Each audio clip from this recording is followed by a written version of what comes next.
step.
There was another town already in existence at the time that had the name New Freedom was chosen as the official name. The town rested over 800 feet above sea level. We have just left the peak of the hill and are heading northbound.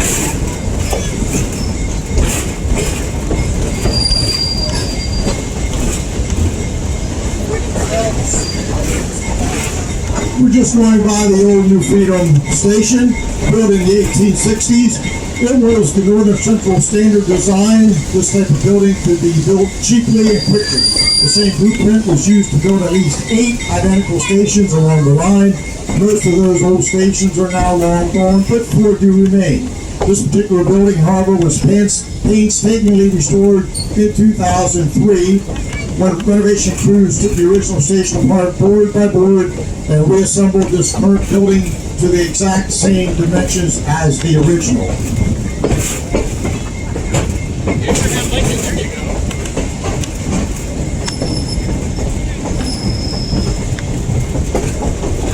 This was called Shrewsbury Station. After 1838, but before 1860, the major business of the town, aside from its role as an important freight depot, were grist mills, bark mills, and a tannery. During the period from 1860 to 1880, railroads saw the establishment of several large industries. These included an extensive clay beam mill factory, a a sizable phosphate factory, a brewery, established by Friedrich Held in 1867, that was capable of producing 800 barrels per year. Held arrived in Baltimore from Germany in 1847, came to railroad in 1849, where he established a tannery. Over the next 50 years, he became, with his sons, one of the foremost economic forces in southern York County. In 1870, he established a distillery next to the brewery. You'll see that brick building as we pass on the left-hand side still stands. The brewery was capable of producing 500 barrels of apple brandy per season, and the brick vaulted coat cellars used in the process still stand today. As we approach the intersection, you'll notice the meadow on the left-hand side. That was actually owned by the grandfathers. And there was a mill pond on the left-hand side, and the mill was built in that area in the 1790s by the grandfathers. The grandfathers were one of the first families that settled the area. You'll notice the playground on the left-hand side. Back in the 1790s, early 1800s, that would have been covered with wood, and that would have been the mill pond. The original Ruby Mill, set where the brick vaulted building is. That was later built by the Helms, and that was his brewery. Later, he owned a furniture factory called Ceiling Furniture Factory, also in that same building.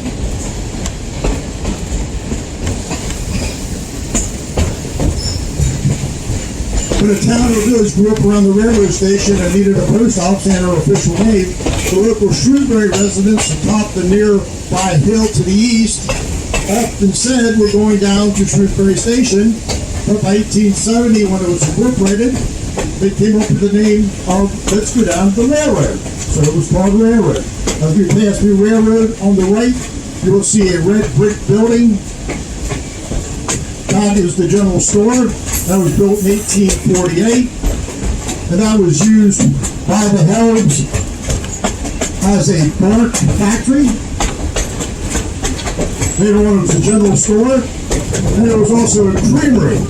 And to the surprise of everyone, the south branch of the traverse that you see out the left-hand side of the window flowed right through the basement of that building, and it was used as a creamery.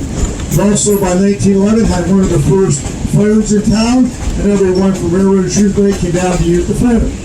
As we pass through the railroad, on the opposite side, you'll see a white building called the Jackson House. That was built in 1859. The owner of that building had some great ideas. The hotel offered hot and cold running water for your bath and steam heat. At that time, that was extremely rare. Due to the wonderful amenities, the Jackson House became one of the finest hotels on the NCR. Today, the Jackson House is a modern-day bed and breakfast.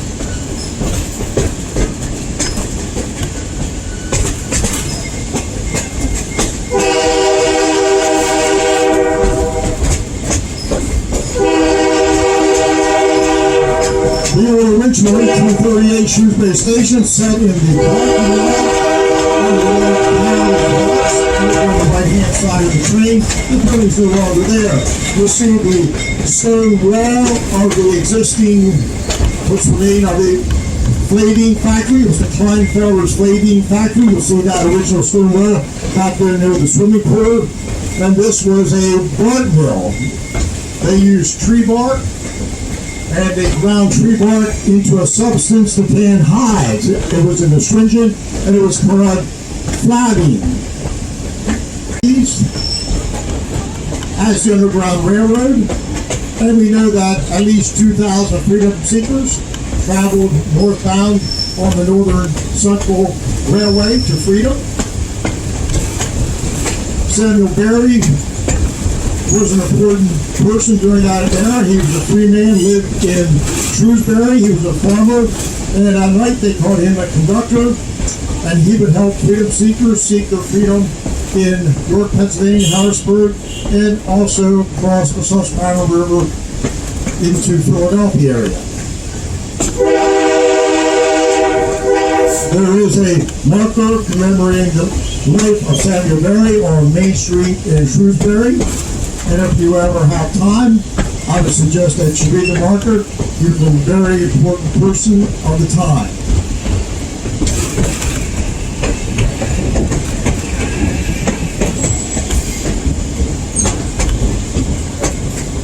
And they would sing, and they would have a party. They would invite the German immigrants to this party. Those parties, the Irish called Hoolies. An Irish Hoolie was an Irish party. And the German immigrants of the area, they would refuse to come. They thought that was decadent, and they thought that was immoral. So they coined the phrase of the Irish Hooligans. Not the Irish Hoolie party, but the Irish Hooligans.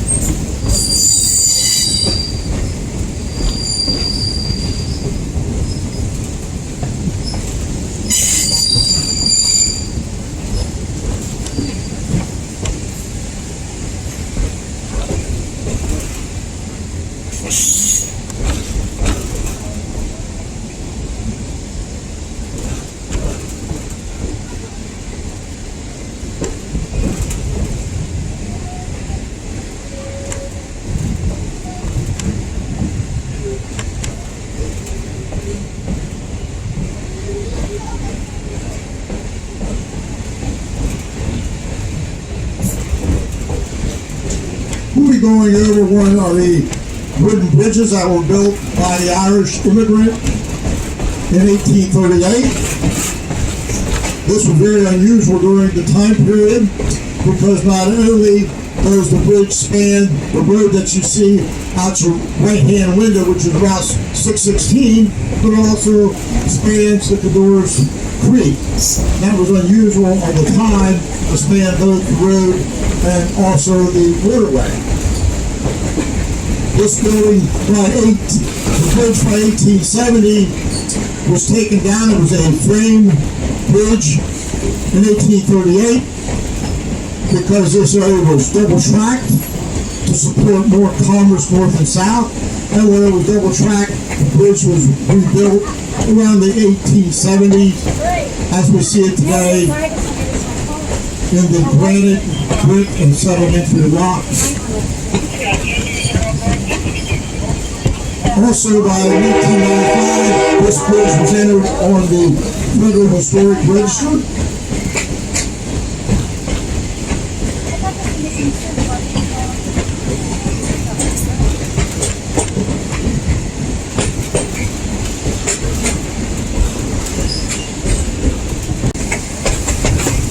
You'll notice the meadow off on the left-hand side. The meadow would have been a mill pond that were powered by by the state's army. You see the hotel off to the left-hand side, we're reporting at the right hand, and there you see the state's Junction.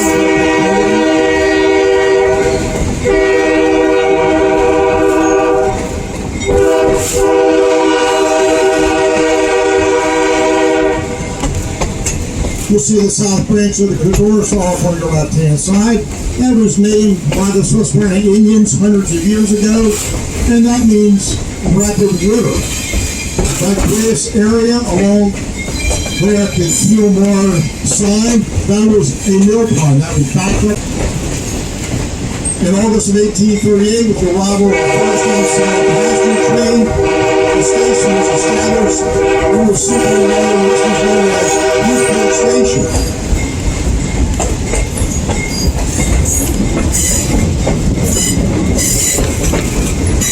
By 1851, when he and his brother built a large rolling mill on the Baltimore Street, and the old mill building was sold to Philip and Charles Arp, they opened a grist mill at the same location.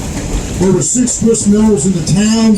By 1854, there was an iron foundry and machine shop opened next to the railroad. As more industry opened up in the town, more homes and businesses were built to serve residents.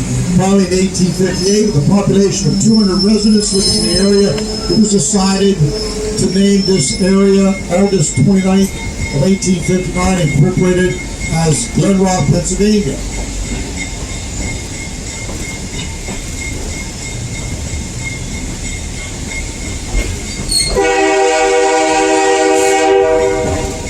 If you you're from the area, you know the Glen is also famous for the Glen Carolers. This group sings three-part harmony, tenor, soprano, and bass, accompanied by two trumpets and two male. The group was founded in 1848 and continues today. Every Christmas Eve at the stroke of midnight, the Carolers dressed in their great coats, made a different colored tweed with gray top hats and gloves, and a black cane and rose scarf of various colors, began caroling. The Glen Carolers were started by Mark Heathcote, one of William Heathcote's brothers, nephews Charles Heathcote, Mark Radcliffe, and Charles Shaw. You'll see a statue on the left-hand side, a bronze statue that commemorates the founding fathers of Glen and Heathcote.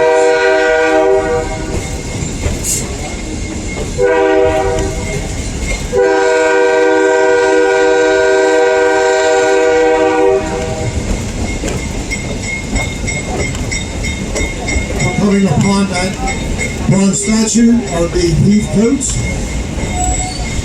and they are credited with settling this area in the 1830s. And the Roller Mill you'll still see standing today on the right-hand side. Now it's the famous Glen Mill Inn. They have a very delicious fare. If you're in the area and looking for a great place to have a meal, this is one of the finest establishments in the area.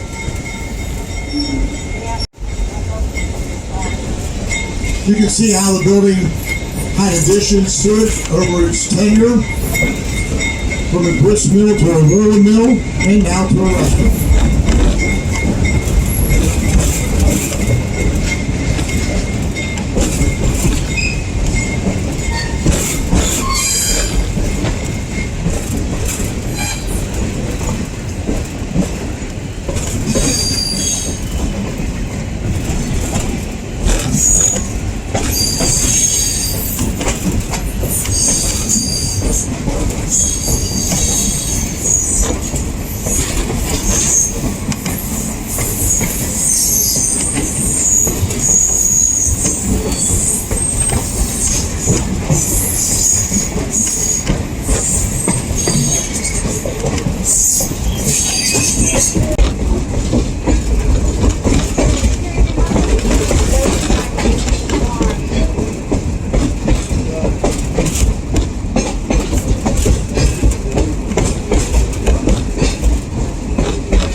The next little settlement that we'll be visiting, northbound, was called Sitesville, Pennsylvania. Tiny hamlet was named in honor of Nicholas Sites.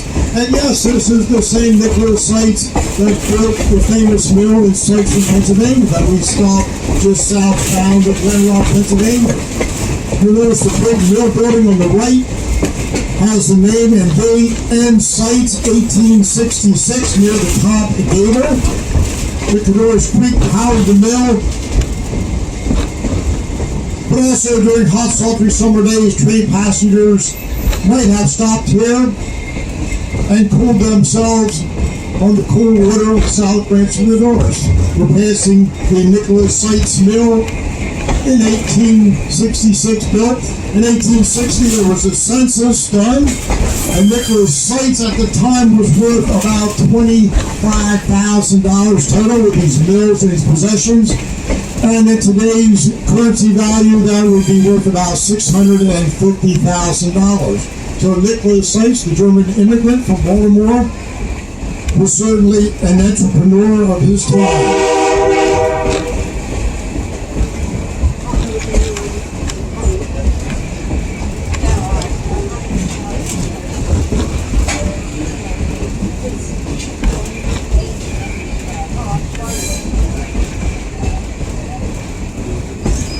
As we round the curve, we'll be entering what's known as the coaling station.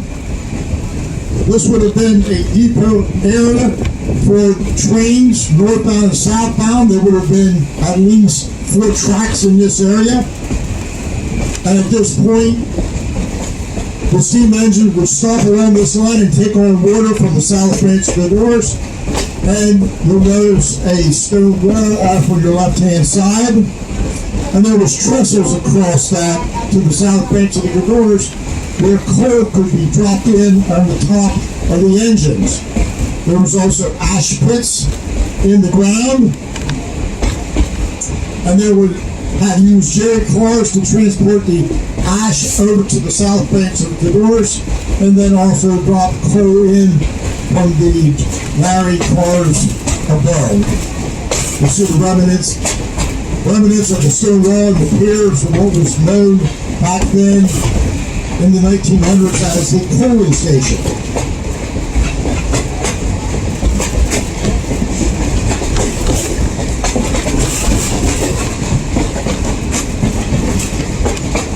Coal cars would have been transported up the bank on the left-hand side, on the west side of the train, along that bank to reach the station and the pail pit on the left as you see the stone wall.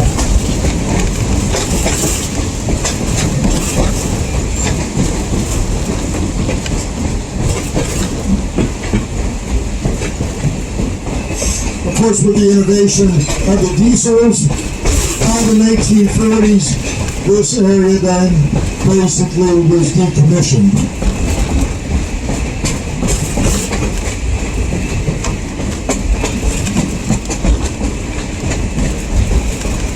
And there you see the remnants of the old coaling station foundation walls.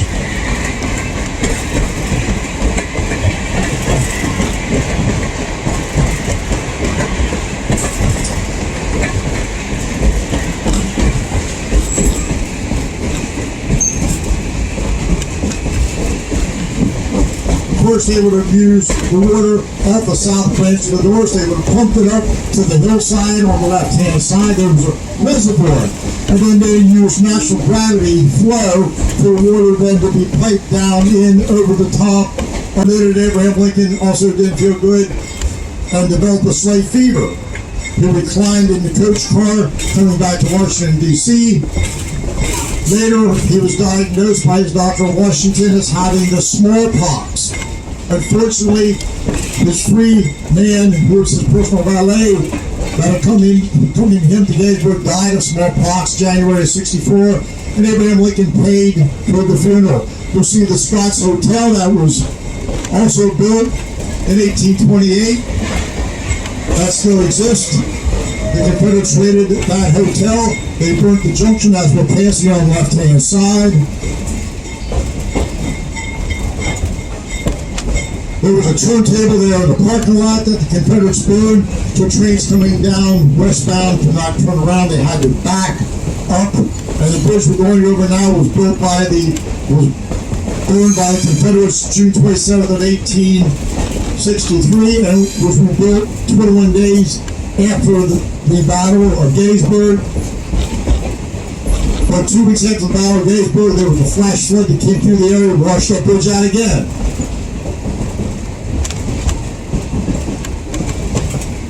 Also, Abraham Lincoln's funeral car came right up this line on April 21st of 1865. He was shot in Ford's Theater by John Wilkes Booth, April 14th of 1865, and he died the next morning on the 15th at 7 a.m. And the train accompanied his body to his final resting place in Springfield, Illinois. It took approximately 2 weeks to retrace the route that he came when he was inaugurated President of the United States, 16th President of the United States.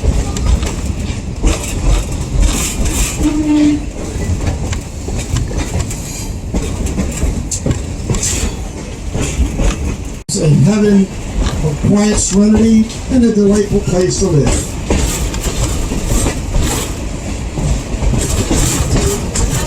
And we're entering the town of Sunrise, Pennsylvania.